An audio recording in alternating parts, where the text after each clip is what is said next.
ঢাকা বিশ্ববিদ্যালয়ে চান্স পাওয়ার মজাটা কি জানো?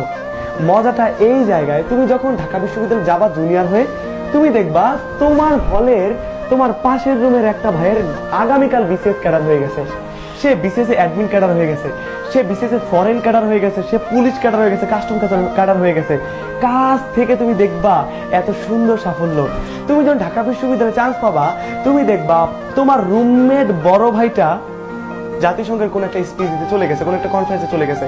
তুমি যখন ঢাকা বিশ্ববিদ্যালয়ে ভর্তি হবা, তুমি দেখবা তোমার পাশের বড় ভাইটা চমৎকার লেভেলের গান করে, চমৎকার লেভেলের গিটার প্লে করে।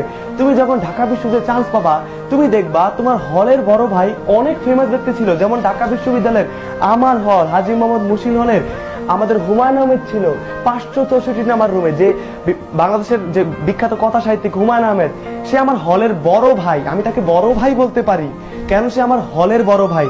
সে হলে বসে সে নন্দিত নরকে লিখছে, সে শঙ্খনীল কারাগার লিখছে।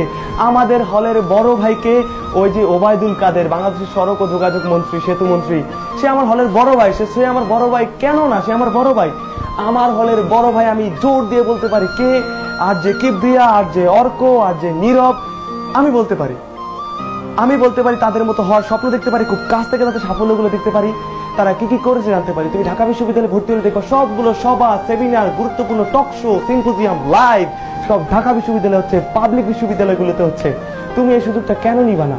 অনেকে মনে করো, অনেকে আমাকে কমেন্ট করে বলো, ভাইয়া ঢাকা বিশ্ববিদ্যালয়ে চান্স পায় কি জীবনের একমাত্র কিছু, নাকি জীবন শেষ?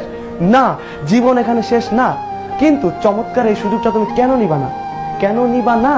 অন্যরা নিচ্ছে। সুতরাং ঢাকা বিশ্ববিদ্যালয়ে চান্স পেলে না এই সুখের অনুভূতিগুলো তুমি খুব কাছ থেকে রস আস্বাদন করতে পারবা।